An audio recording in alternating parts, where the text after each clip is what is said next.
ಇನ್ನು ನಾಳೆ ಬಿಜೆಪಿ ಕೋಟ್ಯಾಧಿಪತಿ ಅಭ್ಯರ್ಥಿ ನಾಮಿನೇಷನ್ ಅನ್ನು ಫೈಲ್ ಮಾಡುವಂಥದ್ದು ರಂಗೇರಿದೆ. ದಾವಣಗೆರೆ ದಕ್ಷಿಣ ಉಪಚುನಾವಣೆ ನಾಳೆ NDA ಅಭ್ಯರ್ಥಿ ಏನು ಈಗಾಗಲೇ ಸಾಕಷ್ಟು ವಿಚಾರ ಚರ್ಚೆ ಆಗ್ತಾ ಇದೆ. ಬಾಗಲಕೋಟೆ ಟಿಕೆಟ್ ಫೈಟ್ನಲ್ಲಿ ಉಮೇಶ್ಗೆ ಬಂಪರ್. HYM ಕೊನೆಯ ಪುತ್ರರಿಗೆ ಬೈ ಎಲೆಕ್ಷನ್ ಟಿಕೆಟ್ ಲಭಿಸಿರುವಂಥದ್ದು. ಬಾಗಲಕೋಟೆ ಉಪಚುನಾವಣೆಯಲ್ಲಿ ಅಶ್ವವೇಗ ವರದಿ ಸಂಚಲನ ನಿಜವಾಯ್ತು ನೋಡಿ. ಅಶ್ವವೇಗ ನ್ಯೂಸ್ನ ವರದಿ ಉಮೇಶ್ ಮೇಟಿಗೆ ಕೊನೆಗೆ ಟಿಕೆಟ್ ಸಿಕ್ಕಿದೆ. ಉಮೇಶ್ ಮೇಟಿಗೆ ಟಿಕೆಟ್ ಎಲ್ಲರಿಂತ ಮೊದಲೇ ಅಶ್ವವೇಗ ಸುದ್ದಿ ಬ್ರೇಕ್ ಮಾಡಿತ್ತು. ಇದನ್ನು ಉಮೇಶ್ ಮೇಟಿ ಟಿಕೆಟ್ ಅಂತ ಆರಂಭದಿಂದಲೂ ಕೂಡ ನಮ್ಮ ಅಶ್ವವೇಗ ವರದಿ ಮಾಡ್ತಲೇ ಬರ್ತಾ ಇತ್ತು. ಎಲ್ಲರ ಚಿತ್ತ ಮೇಟಿ ಹಿರಿಯ ಪುತ್ರ ಮಲ್ಲಿಕಾರ್ಜುನ್ ಅವ್ರ ಕಡೆ ಇದೆ. ಆದರೆ ಅಶ್ವವೇಗ ನ್ಯೂಸ್ಗೆ ಸಿಕ್ಕಿತ್ತು ಉಮೇಶ್ ಮೇಟಿ ಸ್ಪರ್ಧೆಯ ಸುಳಿವು. ಕಳೆದ ವಾರವೇ ಉಮೇಶ್ ಮೇಟಿಗೆ ಟಿಕೆಟ್ ಫೈನಲ್ ಅಂತ ಹೇಳಿತ್ತು ನಮ್ಮ ಅಶ್ವವೇಗ ವರದಿ. ಸ್ಥಳೀಯ ಸರ್ವೆ ಮಾಹಿತಿ ಆಧರಿಸಿ ಖಚಿತ ವರದಿಯನ್ನು ಬಿತ್ತರಿಸಿತ್ತು. ಟಿಕೆಟ್ ಘೋಷಣೆ ಬೆನ್ನಲ್ಲೇ ಅಶ್ವವೇಗ ನ್ಯೂಸ್ಗೆ ಉಮೇಶ್ ಪ್ರತಿಕ್ರಿಯೆಯನ್ನು ಕೂಡ ನೀಡಿದ್ದಾರೆ. ತಂದೆಯವರು ಮಾಡಿರುವಂತಹ ಅಭಿವೃದ್ಧಿಗಳು ಚುನಾವಣೆಗೆ ರಕ್ಷಣೆ ಇಡುತ್ತೆ. CM DCM ಸೇರಿ ಪ್ರಮುಖ ಮುಖಂಡರು ಆಶೀರ್ವಾದ ಆಗಿದೆ ನಮಗೆ. ನಾಮಿನೇಷನ್ಗೆ CM DCM ಸೇರಿ ಪ್ರಮುಖರು ಆಗಮಿಸ್ತಾರೆ. ನಮ್ಮ ಕುಟುಂಬದಲ್ಲಿ ಯಾವುದೇ ರೀತಿಯಾದಂತಹ ಗೊಂದಲಗಳಿಲ್ಲ ಅಂತ ಹೇಳ್ತಾ ಇದ್ದಾರೆ. 20,000 ಅಧಿಕ ಮತಗಳಿಂದ ಗೆಲ್ಲುತ್ತೇವೆ ಅಂತ ಹೇಳಿ ಉಮೇಶ್ ಮೇಟಿಯವರು ಇಲ್ಲಿ ಸವಾಲನ್ನ ಮಾಡಿರುವಂಥದ್ದು. ಬಾಗಲಕೋಟೆ ಟಿಕೆಟ್ ಫೈಟಲ್ಲಿ ಉಮೇಶ್ ಮೇಟಿಗೆ ಬಂಪರ್ ಆಫರ್ ಸಿಕ್ಕಿರುವಂಥದ್ದು. ಉಮೇಶ್ ಮೇಟಿ ಅವರಿಗೆ ಈಗಾಗಲೇ ಟಿಕೆಟ್ ಸಿಕ್ಕಿದೆ. ಈ ಒಂದು ಟಿಕೆಟ್ ಸಿಗುತ್ತೆ ಅಂತೇಳಿ ಈ ಹಿಂದೆ ನಮ್ಮ ಅಶ್ವವೇಗ ವರದಿಯನ್ನು ಹಿಂದೆ ಕೂಡ ಮಾಡಿತ್ತು. ನಿಜವಾಯ್ತು ನೋಡಿ ಅಶ್ವವೇಗ ನ್ಯೂಸ್ನ ವರದಿ. ಉಮೇಶ್ ಮೇಟಿಗೆ ಕಡೆಗೂ ಟಿಕೆಟ್ ಸಿಕ್ಕಿದೆ.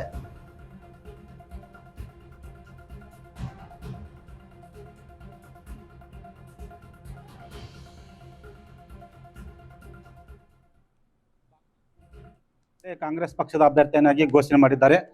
ನಿರೀಕ್ಷೆ ಮಾಡಿದಂತೆ ಏನು ಉಮೇಶ್ ಮೇಟಿ ಅವರ ಅಭ್ಯರ್ಥಿಯನ್ನಾಗಿ ಕಾಂಗ್ರೆಸ್ ಪಕ್ಷ ಘೋಷಣೆ ಮಾಡಿದೆ. ಬನ್ನಿ ಈಗ ಅಭ್ಯರ್ಥಿ ನಮ್ಮೊಂದು ಇದ್ದಾರೆ, ಅವ್ರಿಗೆ ಘೋಷಣೆ ಮಾಡಿದ ಅವ್ರು ಏನು ತಿಳಿಸ್ತಾ ಇದ್ದಾರೆ ಮತ್ತು ಯಾವ ರೀತಿ ಇವರು ಚುನಾವಣೆ ತಂತ್ರಗಾರಿಕೆ ಮಾಡ್ತಾರೆ ಅಂತ ಕೇಳೋಣ. ಸರ್ ನಮಸ್ಕಾರ. ಮೊದಲ ನಿಮಗೆ ಅಭಿನಂದನೆಗಳು. ನಿರೀಕ್ಷೆ ಮಾಡಿದಂತೆ ನಿಮಗೆ ಅಭ್ಯರ್ಥಿಯನ್ನ ಘೋಷಣೆ ಮಾಡಿದ್ದಾರೆ. ಮುಂದೆ ನಿಮಗೇನು ಯಾವ ತರ ನೀವು ಪ್ರಚಾರ ಮಾಡ್ತೀರಿ, ಯಾವ ತರ ನೀವು ರಾಜತಾಂತ್ರಿಕ ಮಾಡ್ತೀರಿ, ಗೆಲ್ಲುವತಿ ಏನೆಲ್ಲ ಮಾರ್ಗಗಳು ಮಾಡ್ತೀರಿ ಅಂತ? ನಮಗೆ ಗೆಲ್ಲುವಕ್ಕಿಂತ ನಮ್ಮ ತಂದೆ ಆಶೀರ್ವಾದ ಇದೆ. ಹಿರಿಯ ರಾಜಕಾರಣಿಗಳು ಹೀಗಾಗಿ ಉಸ್ತುವಾರಿ ಮಂತ್ರಿ ಇದ್ದಾರೆ, ಸತೀಶ್ ಜಾರಕಿಹೊಳಿ ಇದ್ದಾರೆ, ಮುಖ್ಯಮಂತ್ರಿ ಇದ್ದಾರೆ, ಉಪಮುಖ್ಯಮಂತ್ರಿ ಇದ್ದಾರೆ, PTD ಅಧ್ಯಕ್ಷರು, ನಮ್ಮ ಜಿಲ್ಲೆಯ ಶಾಸಕರಿದ್ದಾರೆ, ಮಾಜಿ ಶಾಸಕರಿದ್ದಾರೆ. ಎಲ್ಲರೂ ಒಕ್ಕಟ್ಟಾಗಿ ಮಾಡ್ಕೊಂಡು ಹೋಗ್ತಾರೆ. ಸರ್, ಈ ನಿಮ್ಮ ಮನೆಯಲ್ಲಿ ಏನೋ ಒಂದು ಅಭ್ಯರ್ಥಿ ಸಂಬಂಧಪಟ್ಟಂತ ಕೆಲವೊಂದು ಗೊಂದಲಗಳು ಉಂಟಾಯಿತು. ಅದು ಈಗಾಗಲೇ ಅನುಕಂಪ ಅಂತ ಇತ್ತು, ಅದು ಅನುಕಂಪ ಕಡಿಮೆ ಆಗ್ತದೆ ಅಂತ ಮಾತು ಕೇಳಿ ಬರ್ತಾ ಇದೆ. ಅದು ನೀವೇನು ಹೇಳ್ತೀರ ಅಂತ? ಏನೂ ಇಲ್ಲೇ ಇಲ್ಲ ನಮ್ಮ ಮನೇಲಿ. ಎಲ್ಲರೂ ಒಕ್ಕಟ್ಟಾಗೇ ಇದ್ದೇವೆ. ಎಲ್ಲರೂ ಒಕ್ಕಟ್ಟಾಗಿ ಮಾಡ್ಕೊಂಡು ಹೋಗ್ತೀವಿ. ಎಲ್ಲರೂ ಇಲ್ಲೇ ಇದ್ದೇವಲ್ರಿ. ಅಲ್ಲ, ಈಗ ಮಾದೇವಿ ಮೇಟಿ ಅಂತ ಇರ್ಬೋದು, ಅವರು ಮುಖ್ಯಮಂತ್ರಿ ಮಟ್ಟ ಹೋಗಿ ಏನೋ ಈ ಸಾಮಾಜಿಕ ಜಾಲತಾಣ ಸಾಕಷ್ಟು ಒಂದು ಬದಲಾವಣೆ ಮಾಡ್ಬೇಕಂತ ಉದ್ದೇಶ ಆಗಿದ್ದ ಕೊನೆಗಳಿಗೆ ನಿಮ್ಮ ಏನೋ ಅಭ್ಯರ್ಥಿ ಆದ್ರಿ. ಅದು ನಿಮಗೆ ಏನಾದ್ರು ಈಗ ಈ ಚುನಾವಣೆ ತೊಂದರೆ ಉಂಟಾಗಬಹುದು ಅನ್ಸುತ್ತೆ? ಇಲ್ಲ ಇಲ್ಲ ಇಲ್ಲ, ಅದು ಮಾಡಿಲ್ಲ. CM ಅವ್ರು ಕರೆದ 4 ಮಂದಿ ಒಟ್ಟಿಗೆ ಹೋಗಿ 4 ಮಂದಿ ಒಂದೇ ಗಾಡಿ ಹೋಗಿ 4 ಮಂದಿ ಹೇಳಿ ಬಂದು ಯಾರಿಗೆ ಕೊಟ್ಟು ಚುನಾವಣೆ ಮಾಡ್ತೇವೆ. ಈಗ ನೀವು ಈ ಪ್ರಚಾರ ಮಾಡ್ಬೇಕಾದ್ರೆ ಜನ ಮುಂದೆ ಹೋಗ್ಬೇಕಾದ್ರೆ ನೀವು ಯಾಕೆ ನಿಮಗೆ ಓಟ್ ಹಾಕ್ಬೇಕಂತ ಕೇಳ್ತೀರಿ? ನಮ್ಮ ತಂದೆಯವರ ಆಶೀರ್ವಾದ ಇದೆ. ನಮ್ಮ ತಂದೆ ಮಾಡುವಂತ ಕೆಲಸ ಕಾರ್ಯಗಳು ಮೆಡಿಕಲ್ ಕಾಲೇಜ್ ಇದೆ, ಆಮೇಲೆ ಮುಳುಗಡೆ ಏರಿಯಾದಿದೆ, ಎಲ್ಲ ಕೆಲಸಗಳು ನಮ್ಮ ತಂದೆ ಅದನ್ನ ಮುಂದೆ. ಅಂದ್ರೆ ಈಗ ಮುಳುಗಡೆ ಸಂಬಂಧಪಟ್ಟಂಗ ಸಾಕಷ್ಟು ಸಮಸ್ಯೆಗಳು ಇಲ್ಲಿ ಇದಾವೆ. ನಿಮ್ಮ ತಂದೆಯವರಿದ್ದಾಗ 2 ವರ್ಷದಿಂದ ಸ್ವಲ್ಪ ಸರಿಯಾಗಿ ಸ್ಪಂದನೆ ಆಗಿಲ್ಲ. ಈಗ ನೀವು ಅಕಸ್ಮಾತ್ ಈಗ ಸರ್ಕಾರ ಇರುತ್ತೆ, ನೀವು ಅದು ಯಾವ ತರ ಒಂದು ಸ್ಪಂದನೆ ಕೊಡ್ತೀರಿ ಜನತೆಗೆ? ಮಾಡ್ತಿಲ್ಲ, ಜನ ಹೇಳ್ತಾರೆ, ಅದನ್ನ ಕೇಳ್ಕೊಂಡು ಮಾಡ್ಕೊಂಡು ಹೋಗ್ತೀವಿ. ಅಂದ್ರೆ ಇನ್ನೊಂದು, ಈಗ ಲಿಂಗಾಯತ ಮತಗಳನ್ನು ಸೆಳೆಯುವ ಯತ್ನ ಕಾಂಗ್ರೆಸ್ ಪಕ್ಷ ಮಾಡ್ತೀವಿ ಅಂತ ಹೇಳಿದ್ರೆ, ಈಗ ಪ್ರಕಾಶ್ ತಬಸೋಟಿಗೆ ಇರ್ಬೋದು ಮತ್ತೆ ಬೇರೆ ಬೇರೆ ಜನಾಂಗದವರಿಗೆ ಸೆಳೆಯುವಂತ ಯತ್ನ ಮಾಡುದು, ಅದಕ್ಕೆ ನೀವೇನ್ ಹೇಳ್ತೀರ? ಎಲ್ಲರೂ ನಮ್ಮ ಜೊತೆನೇ ಇದಾರಲ್ರಿ. ನಮ್ಮಲ್ಲಿ ಜಾತಿ ಮತ ಏನಿಲ್ಲ, ಎಲ್ಲರೂ ಒಕ್ಕಟ್ಟು, ಎಲ್ಲರೂ ಕಾಂಗ್ರೆಸ್ಸಿಗೆ. ಈಗ ನೀವು ಮನೆಯಲ್ಲಿ ನಿಮ್ಮ ಕುಟುಂಬದವರು ಎಲ್ಲ ನಿಮ್ಮ ಪರವಾಗಿ ನಿಂದಿರ್ತಾರ ಅಂತ ನಿಮ್ಗೆ ವಿಶ್ವಾಸ ಇದೆಯೇನು? ಎಲ್ಲರೂ ಇಲ್ಲೇ ಇದಾರಲ್ರಿ, ನಿಮ್ಮ ಎದುರಿಗೆ ಇದಾರಲ್ಲ. ನೀವು ಅವ್ರನ್ನ ತೊಗೊಂಡ್ರಲ್ಲ ಇವಾಗ ನ್ಯೂಸ್. ಅಲ್ಲ, ಈಗ ಮಹಾದೇವಿ ಮೇಟಿ ಅವರು ಕಾಣ್ತಾ ಇಲ್ಲ. ಅವರು ಬರ್ತಾರೆ, ಅವರು ಬಂದ್ ಮಾಡ್ತಾರೆ. ಈಗ ನೀವು ನಿಮ್ಮ ಮುಖಂಡರ ಸಲಹೆ ಮೂಲಕ ನಿಮ್ಮ ಜನತೆಗೆ ಏನಂತ ನೀವು ಹೇಳಕ್ ಇಚ್ಛೆ ಪಡ್ತೀರಿ? ಎಲ್ಲರೂ ನಮ್ಮ ತಂದೆ ಆಶೀರ್ವಾದದಿಂದ, ಜಿಲ್ಲೆಯ ಮುಖಂಡರು, ಶಾಸಕರು, ಮುಖ್ಯಮಂತ್ರಿಗಳು ಇಲ್ಲಿಂದ ಎಲ್ಲರೂ ಮತದಾರರು ಆಶೀರ್ವಾದ ಮಾಡಿ ಅಂತ ಕೇಳ್ತೀವಿ. ಈಗ ನೀವು ನಾಮಪತ್ರ ಯಾವಾಗ ಸಲ್ಲಿಕೆ ಮಾಡ್ತೀರಿ ಮತ್ತು ನಾಮಪತ್ರ ಸಲ್ಲಿಕೆಗೆ ಯಾರ್ಯಾರು ಬರ್ತಾರೆ ಪ್ರಮುಖ ಲೀಡರ್ಸ್? ಎಲ್ಲ ಮುಖ್ಯಮಂತ್ರಿ, ಉಪಮುಖ್ಯಮಂತ್ರಿ, ಜಿಲ್ಲಾ ಉಸ್ತುವಾರಿ ಮಂತ್ರಿಗಳು, ಆಮೇಲೆ ಸತೀಶ್ ಜಾರಕಿಹೊಳಿ ಅವರು, ಎಲ್ಲಾ ಮಂತ್ರಿ ಮಂಡಲರು ಬರ್ತಾರೆ. ಈಗ ನಿಮ್ಗೆ ಗೆಲುವಿನ ವಿಶ್ವಾಸ ಯಾವ ತರ ಇದೆ ಅಂತ? ಗೆಲ್ತೀವಿ ನಾವೇ ಗೆಲ್ಲೋದು. ಎಷ್ಟು ಮತಗಳಂತ? 25,000-30,000 ಮತಗಳಂತ ಗೆಲ್ತೀವಿ. ಇದು ಏನು ಅಭ್ಯರ್ಥಿ ಆಗಿರುವಂತಹ ಉಮೇಶ್ ಮೇಟಿ ಅವರ ಮನದಾಳದ ಮಾತು. ಆನಂದ್, ಅಶ್ವವೇಗ ನ್ಯೂಸ್, ಬಾಗಲಕೋಟೆ. ಇನ್ನು ಬಾಗಲಕೋಟೆ ಟಿಕೆಟ್ ಫೈಟ್ನಲ್ಲಿ ಸಾಕಷ್ಟು ಚರ್ಚೆಗಳು ಕೂಡ ಆಗ್ತಾ ಇತ್ತು. ಆದರೆ ಉಮೇಶ್ ಮೇಟಿ ಅವರಿಗೆ ಈಗಾಗಲೇ ಟಿಕೆಟ್ ಸಿಕ್ಕಿದೆ. ಉಮೇಶ್ ಮೇಟಿ ಅವರ ಕಂಪ್ಲೀಟ್ ಪ್ರೊಫೈಲ್ ಇದು. ಉಮೇಶ್ ಹುಲ್ಲಪ್ಪ ಮೇಟಿ ಅವರು ಈಗ ಸದ್ಯಕ್ಕೆ ಟಿಕೆಟ್ ಸಿಕ್ಕಿರುವಂಥದ್ದು. ಇವರು 1/6/1972 ಜನಿಸಿರುವಂಥದ್ದು. ಇನ್ನು ಸಾಕಷ್ಟು ಹೆಸರುಗಳನ್ನು ಕೂಡ ಇವರು ಬಾಗಲಕೋಟೆ ಕ್ಷೇತ್ರದಲ್ಲಿ ಗಳಿಸಿದ್ದಾರೆ. ಬಾಗಲಕೋಟೆಯ ಕಡ್ಲಿಮಟ್ಟಿಯಲ್ಲಿ ಇವರ ಜನನವಾಗಿದೆ. ಉಮೇಶ್ ಮೇಟಿ ಅವರು ಕೂಡ ಒಬ್ಬ ಸ್ಟ್ರಾಂಗ್ ಲೀಡರ್ ಆಗಬಹುದು ಅನ್ನುವಂತಹ ನಿರೀಕ್ಷೆಯಲ್ಲಿ ಜನರಿದ್ದಾರೆ.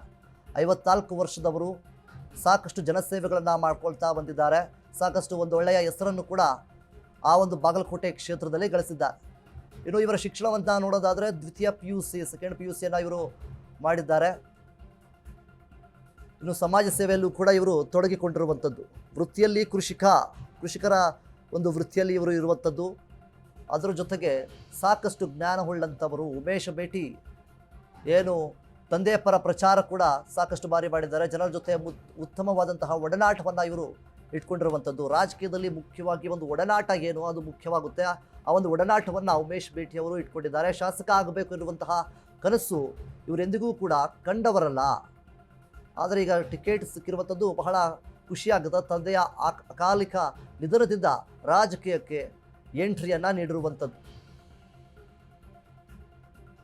ಏನೋ ರೇವಣ್ಣ ಸಿದ್ದೇಶ್ವರ ಸಹಕಾರಿ ಬ್ಯಾಂಕ್ನ ಅಧ್ಯಕ್ಷರು ಕೂಡ ಹೌದು. ಏನು ಈಗಾಗಲೇ ಸಾಕಷ್ಟು ವಿಷಯಗಳಲ್ಲಿ ಜನರಿಗೆ ಅಲ್ಲಿರುವಂತಹ ಬಾಗಲಕೋಟೆಯಲ್ಲಿರುವಂತಹ ಒಂದು ಕ್ಷೇತ್ರದಲ್ಲಿ ಬರುವಂತಹ ಜನರಿಗೆ ಸಹಾಯಗಳನ್ನು ಕೂಡ ಮಾಡ್ಕೊಳ್ತಾ ಬಂದಿದ್ದಾರೆ. HY ಮೇಟಿ ಕಿರಿಯ ಪುತ್ರ ಇವರು. HY ಮೇಟಿ ಅವರ ಕಿರಿಯ ಪುತ್ರ ಅಂತಲೇ ಹೇಳ್ಬೋದು. ಮತ್ತು HY ಮೇಟಿ ಅವರ ನಿಧನದ ಬಳಿಕ ಇವರು ರಾಜಕೀಯಕ್ಕೆ ಎಂಟ್ರಿಯನ್ನು ನೀಡ್ತಾ ಇದ್ದಾರೆ. ಬಾಯಕ್ಕ ಮೇಟಿಯ ಕಿರಿಯ ಸಹೋದರರು.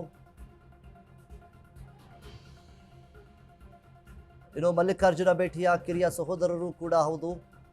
ಸದ್ಯಕ್ಕೆ ಈ ಹಿಂದೆ ಇವರ ಫ್ಯಾಮಿಲಿ ಮಧ್ಯೆ ಕೂಡ ಒಂದು ಬಿಕ್ಕಟ್ಟಿನ ಪರಿಸ್ಥಿತಿ ಮತ್ತು ಟಿಕೆಟ್ನಲ್ಲಿ ಫೈಟ್ ನಡೀತಾ ಇತ್ತು. ಆದರೆ ಮಹಾದೇವಿ ಮೇಟಿಯ ಹಿರಿಯ ಸಹೋದರರು ಕೂಡ ಹೌದು.